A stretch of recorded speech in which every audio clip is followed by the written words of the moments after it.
चलिए अब lecture number 2 start कर रहे हैं। आपका analysis and design of concrete structure का, जिसे हम लोग आरसीसी भी बोलेंगे। ठीक है, तो लेक्चर नंबर फर्स्ट देखे होंगे, लेक्चर नंबर 2 आरसीसी का स्टार्ट हो रहा है, analysis and design of concrete structure का। इसमें आप पहला में देखे होंगे तो वहां पे ओवरव्यू बताया गया होगा। ठीक है, आज से सिलेबस स्टार्ट होगा, लेक्चर नंबर 2 से सिलेबस स्टार्ट होगा। और लेक्चर वाइज हम क्यों पढ़ा रहे हैं इसका रीजन भी आपको बता देते हैं। लेक्चर वाइज में पढ़ना थोड़ा सा आसान हो जाता है, सीक्वेंस में एक टॉपिक चलता है। ठीक है, और कोई रीजन नहीं है। आपके जो यूनिवर्सिटी हैं, बिहार इंजीनियरिंग यूनिवर्सिटी, वो आपको मॉड्यूल वाइज करके दे दिए हैं, या अदर यूनिवर्सिटी वाला, क्योंकि जो टेक्निकल पेपर होता है कोई भी यूनिवर्सिटी हो सबका सेम ही होता है। ठीक है, तो इसके लिए कन्फ्यूजन नहीं कि ये यूनिवर्सिटी लिखा हुआ है तो सिर्फ इसी को, टेक्निकल पेपर सभी के लिए सेम ही होते हैं। ठीक है, और नॉन टेक वाला में चेंज होता है, कोई मतलब आगे पीछे करके पढ़ाना तो सबको एक ही चीज है। ठीक है, मॉड्यूल टॉपिक आगे पीछे कर देता है बस, और कुछ नहीं। तो टेक्निकल तो सब सेम ही होगा, बस इसीलिए लेक्चर वाइज पढ़ना बहुत ही आसान होता है। टॉपिक को सीक्वेंस में पढ़ सकते हैं अरेंज कर करके। ठीक है, मॉड्यूल वाला में थोड़ा सा रिस्ट्रिक्शन हो जाता है। आइए स्टार्ट करते हैं हम लोग सिलेबस को। और फर्स्ट लेक्चर आई होप देख लिए होंगे, समझ लिए होंगे कैसे कैसे टर्म है। ठीक है, चलिए यहाँ से स्टार्ट करते हैं। और ये सब बेसिक चीज है जो अभी चलेगा कुछ देर, जो यहाँ पे आपको इस तरह से हम लोग बोले थे कि इस तरह से आपको पढ़ाया जाएगा।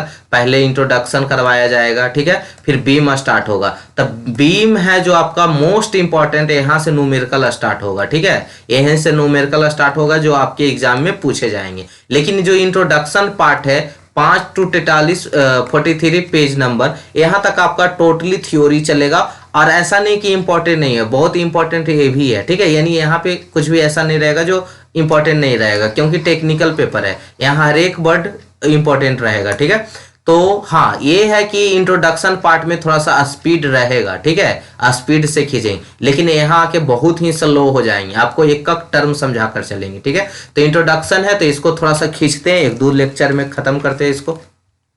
चलिए पहला आता है यहाँ पे लेक्चर नंबर 1 से स्टार्ट करते, 2 से स्टार्ट करते हैं। यहाँ से इंट्रोडक्शन। इंट्रोडक्शन में सबसे पहले ये सब बेसिक चीज है, पहले खत्म कर लेते हैं। कंक्रीट क्या है, तो सभी को पता है कि कंक्रीट जो होता है cement, sand, aggregate and water का एक मिक्सर होता है। ठीक है, एक लिमिट में होता है, लिमिट प्रोपोर्शन होना चाहिए, डिफाइंड प्रोपोर्शन होना चाहिए, लिमिट नहीं डिफाइंड प्रोपोर्शन होना चाहिए। तो it is a mixture of binding material and aggregate in definite proportion. Concrete is prepared to get desirable strength and stability for service life. आप concrete को डिजाइन भी कर सकते हैं कितना स्ट्रेंथ के लिए चाहिए। ठीक है, जैसे M20, M30, M60, M100, इस तरह से अभी जस्ट देखने वाले। The strength of concrete is dependent on size, shape and minerals of aggregate. Usually जो यूज किया जाता है एग्रीगेट वो 20 to 25 mm किया जाता है। लेकिन आप स्लैब के लिए कर रहे हैं, 14 कॉलम के लिए कर रहे हैं, आरसीसी वर्क कर रहे हैं, तो उसमें 20 mm मैक्सिमम होना चाहिए। ठीक है, प्लेन सीमेंट कंक्रीट की बात करते हैं तो it is mixture of cement, fine aggregate, coarse aggregate and water in definite proportion. Plane cement concrete को हम लोग पीसीसी के नाम से भी जानते हैं, आप लोग सुने होंगे पीसीसी, उसी का फुल फॉर्म है प्लेन सीमेंट कंक्रीट। ये मिक्सचर है किसका, सीमेंट का, फाइन एग्रीगेट का, कोर्स एग्रीगेट का और वाटर का एक डेफिनाइट प्रोपोर्शन में। It is a very strong in compression while it have only 5 to 10% compression strength as a tensile.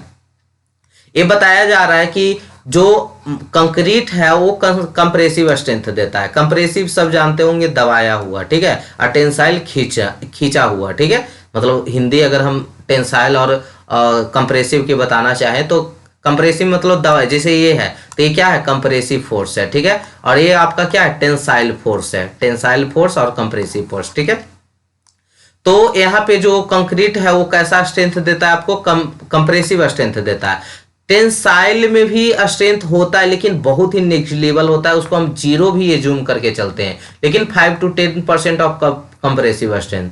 Constituent of PCC, PCC किस चीज से मिलकर बना होता है, पहला तो आ जाता है सीमेंट।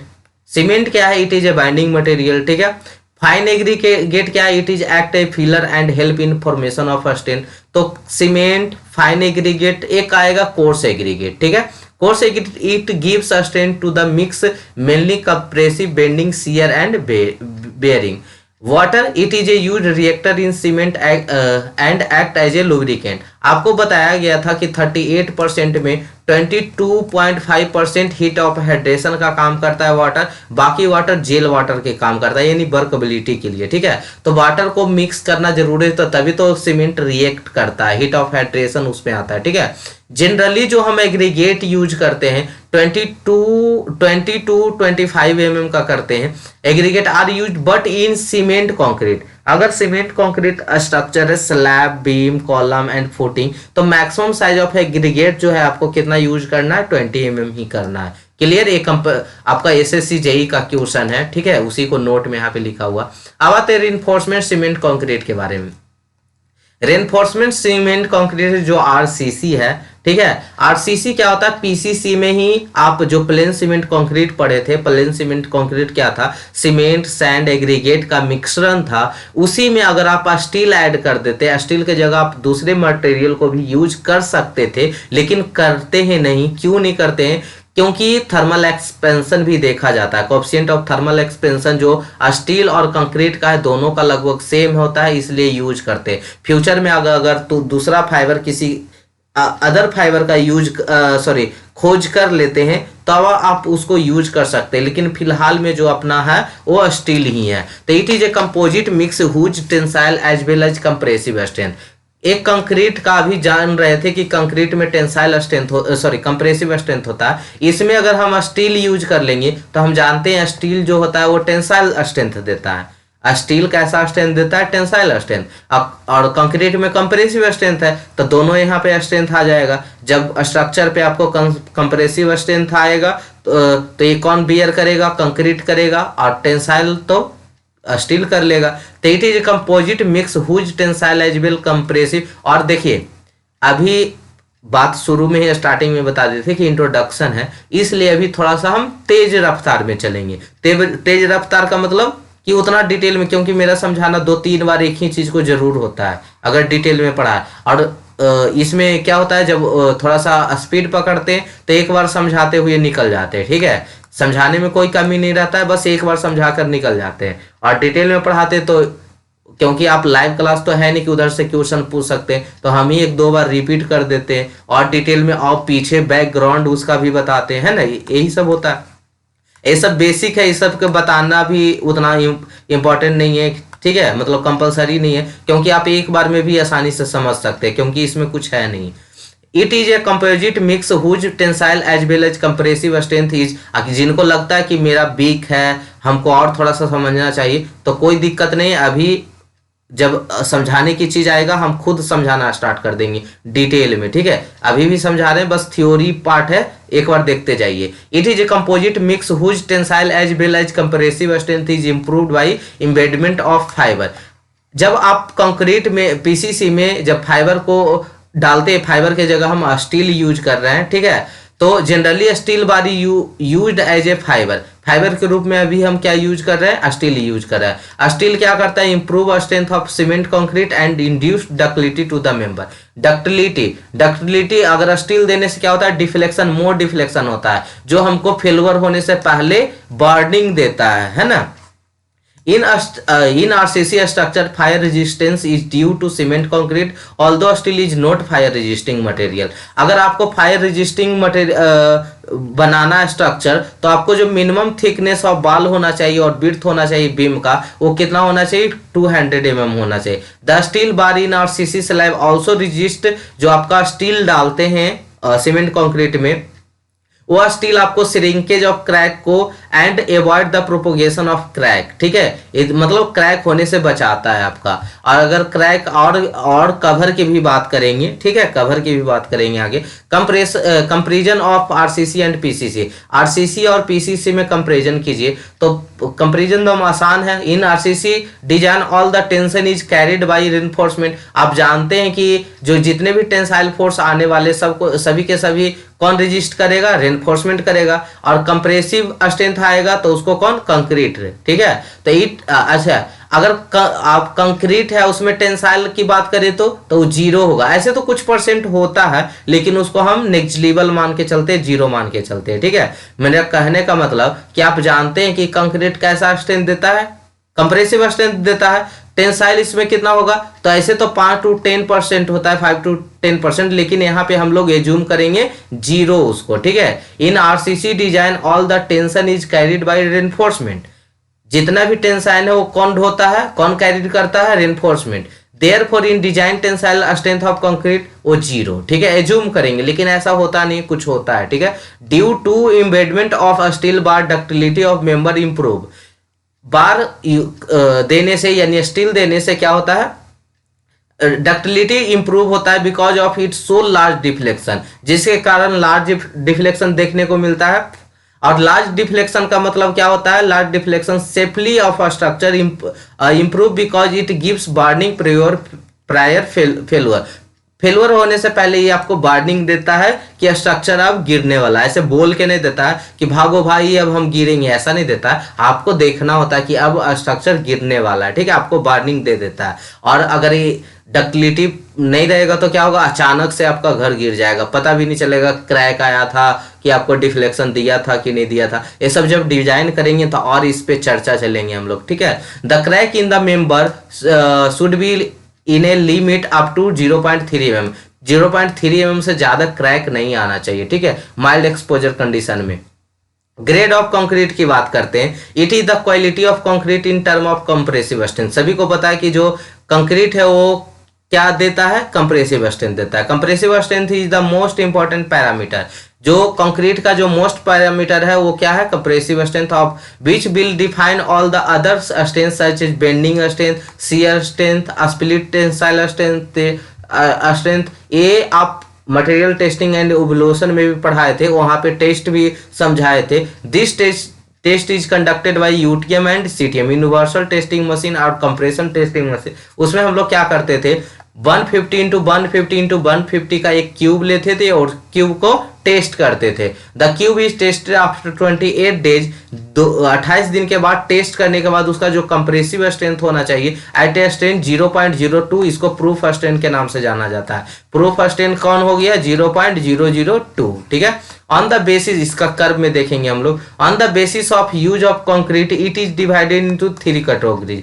आपको जो ग्रेड है कंक्रीट का वो 3 पार्ट में बांटा गया है, पहला ऑर्डिनरी, दूसरा स्टैंडर्ड, तीसरा हाई स्टैंडर्ड।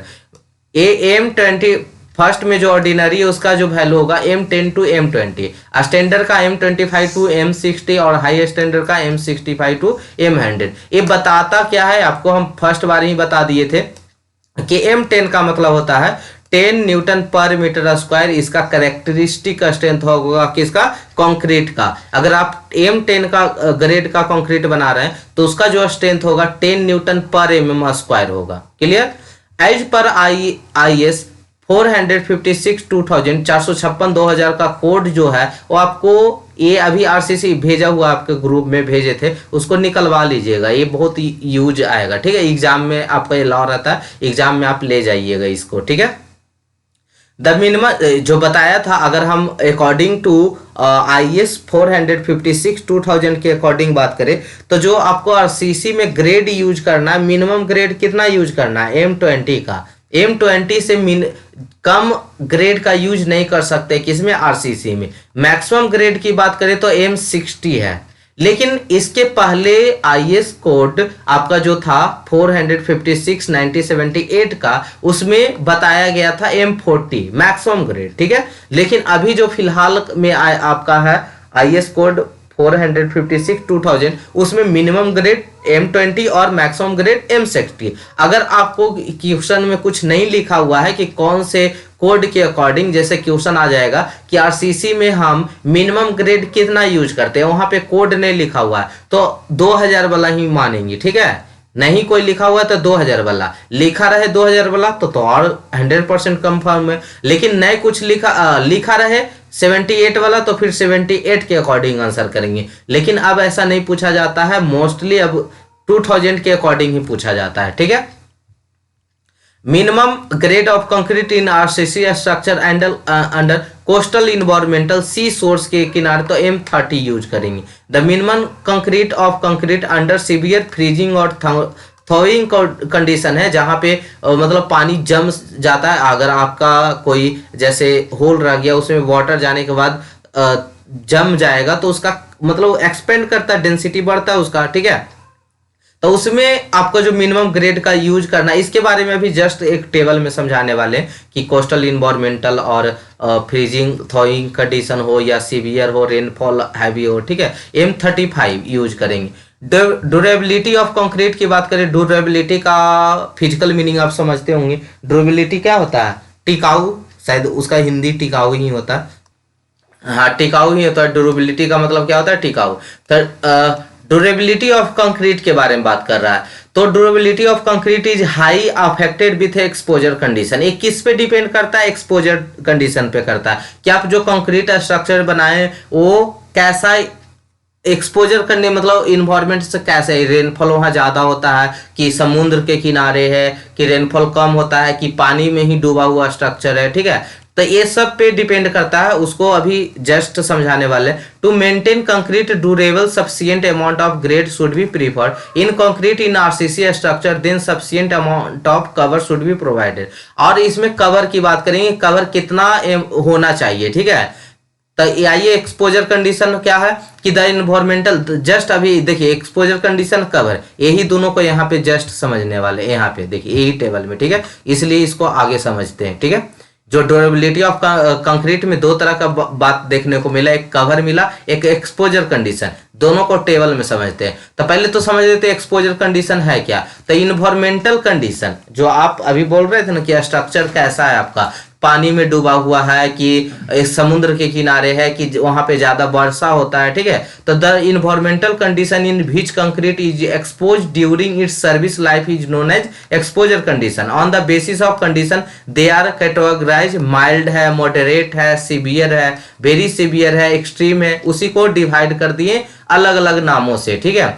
कवर क्या होता है? कवर जैसे कि आपको कवर के बारे में बताए थे कि बार है और ये स्टीरअप से इसको क्या करते हैं, इस तरह से हम बांधते हैं, उसके बाद कंक्रीटिंग करते हैं। तो यहाँ थोड़ा सा क्या होता है, कंक्रीट ज्यादा यहाँ पे देते हैं, जिसको हम लोग क्या बोलते हैं, कवर बोलते हैं। तो it is the minimum distance of reinforcement from the near by the surface of section. Purpose of cover, cover देने का क्या मतलब होता है, ठीक है। तो ये ओवरव्यू क्लास में भी समझा रहे थे। To offer resistance against exposure condition, ये क्या करता है, रेजिस्टेंस करता है एक्सपोजर कंडीशन से, ठीक है। To maintain bond between concrete and steel which help to maintain strain compatibility. It also offer gap steel bar from surface to avoid slipping and of steel bar. ये क्या करता है, और स्लिप ना कर जाए, बाहर ना निकल जाए, क्रोजन से भी बचाता है। कवर क्या करता है, क्रोजन से भी बचाता है। अगर हम बात करें कि कितना इफेक्टिव कवर होगा, तो इफेक्टिव कवर निकालने के लिए जो 2000 के बाद जो आया था IS कोड 456/2000, उसके पहले और उसके बाद इफेक्टिव कवर कैसे लिया जाता था। तो पहले तो इसमें समझ लीजिए कि दिख क्या रहा है, दिख क्या रहा है। तो आप कल पढ़े थे, कल आपको पढ़ाए थे कि जो हम कॉलम बनाते हैं उसमें इस तरह से स्टीरअप लगाते हैं, है ना, इस तरह से स्टीरअप से क्या करते हैं, बांधते हैं इसको। क्लियर है, ये ध्यान में आ रहा है। इसको भी हम दिखा देंगे, ठीक है। फोटो खींच के लाएंगे, बगल में कंस्ट्रक्शन हो रहा है वहां से दिखा देंगे कैसा दिखता है। अब इसको ऊपर से देखिएगा, टॉप व्यू, टॉप व्यू देखिए इसको। तो टॉप व्यू में यही नजर आएगा, ये वाला नजर आएगा। उसमें क्या नजर आएगा, ये 4 गो छड़ है, 4 गो छड़ का पॉइंट नजर आएगा। आप EGD पढ़े होंगे तो एक लाइन का क्या नजर आता है आपको, पॉइंट नजर आता है। टॉप व्यू देखते तो एक लाइन है, ऊपर से देखिएगा तो यही वाला छड़ है, ये छड़ है, मेन बार है। और चारों तरफ स्टीरअप कैसा दिखेगा, एक लेंथ में दिखेगा ऐसे, ये लेंथ में आपको दिखेगा, ये वाला लेंथ में ही दिखेगा ऐसे, है ना।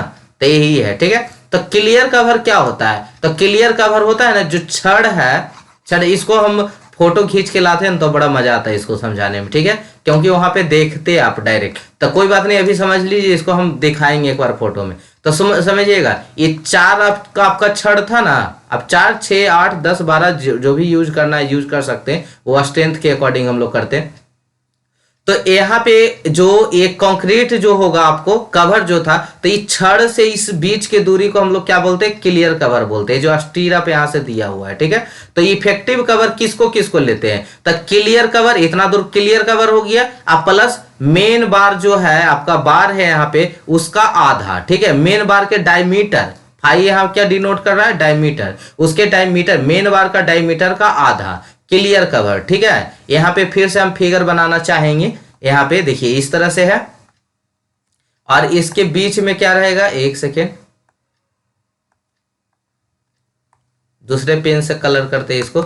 यहाँ देखिए ये स्टीरअप था, ये स्टीरअप का दिख रहा है, अब बीच में ये क्या दिख रहा है, मेन बार 4 को दिख रहा है। तो क्लियर कवर तो यहाँ तक क्लियर कवर हो गया, और आधा डायमीटर जितना कराएगा, 16 mm का डायमीटर है तो 8 हो जाएगा, तो यही दोनों के प्लस कर देंगे, समेशन कर देंगे तो इफेक्टिव कवर आएगा। लेकिन जो 2000 के बाद आया, बिफोर के कहानी था, 2000 के पहले के था, 2000 बाद की क्या था, इफेक्टिव कवर जो होगा क्लियर कवर रहेगा। स्टीरअप का डायमीटर, स्टीरअप का डायमीटर जनरली 6 mm 8 mm का आता है, तो स्टीरअप का डायमीटर प्लस मेन बार का डायमीटर का आधा, ठीक है, ये तीनों का इफेक्टिव कवर बोलेंगे, ठीक है। तो इसको हम फोटो खींच कर लाएंगे ना, तो उसमें समझाएंगे कितना डिस्टेंस हुआ। अब आते हैं कि मिनिमम ऑफ जो मिनिमम ग्रेड ऑफ कंक्रीट होगा वो कितना यूज करना है, ठीक है।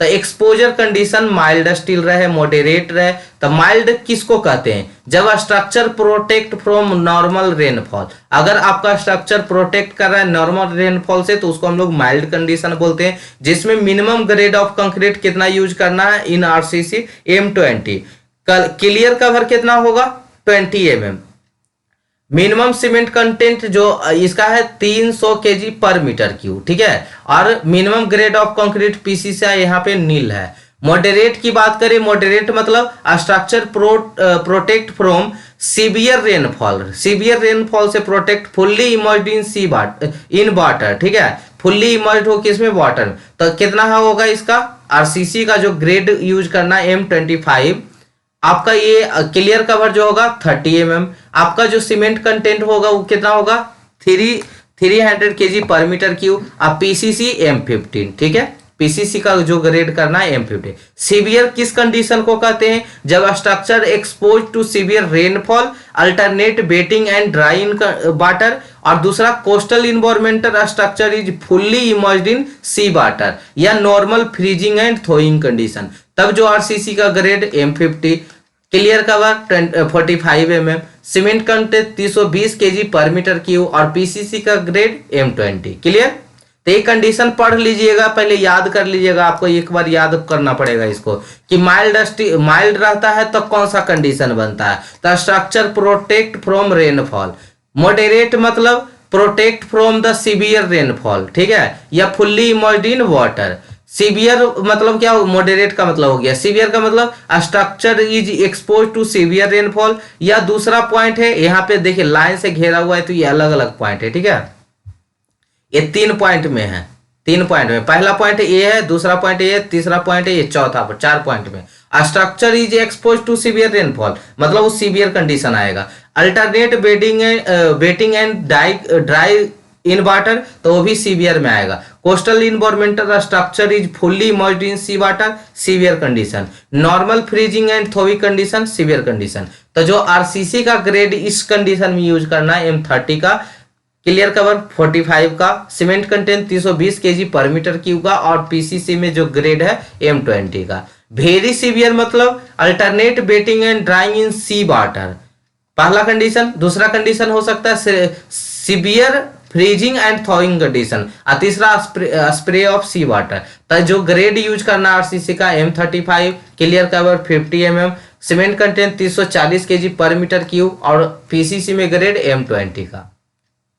एक्सट्रीम सीवियर कंडीशन हो जाए तब तो टाइडल इफेक्ट या केमिकल एक्शन ऑफ सॉइल और मटेरियल, तो इसका आरसीसी का M40, clear cover 75 mm, cement content 360 kg पर मीटर की, और पीसीसी में ग्रेड M25 का रहेगा, ठीक है। अब आते हैं minimum clear cover for building element. अगर जो मिनिमम क्लियर कवर होना चाहिए बिल्डिंग एलिमेंट में कौन कौन आता है, स्लैब आता है, बीम आता है, कॉलम आता है, और फुटिंग आता है, ठीक है।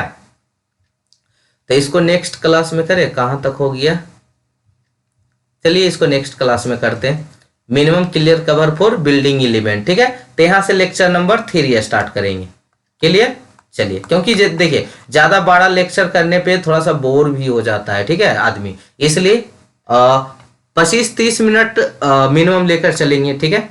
चलिए, थैंक यू सो मच यहाँ तक बने रहने के लिए। मिलते हैं हम लोग नेक्स्ट एपिसोड में, जहां से क्लियर है। बाकी देखिए और भी बहुत सारे वीडियो अपलोड किए जा रहे हैं, आपको सबको एक साथ लेके चलना होगा। ये नहीं कि जो सब्जेक्ट अच्छा लग रहा है खाली उसको पढ़ते जा रहे हैं। थोड़ा सा अभी सबका 2-4-5 लेक्चर डाल रहे हैं, फिर उसके बाद प्रीवियस ईयर क्वेश्चन और 20 सीरीज करवा रहे हैं, ठीक है। डायरेक्ट करवाना सही नहीं रहेगा, पहले थोड़ा थोड़ा पढ़ा लेते हैं, उसके बाद ही करते हैं, ठीक है।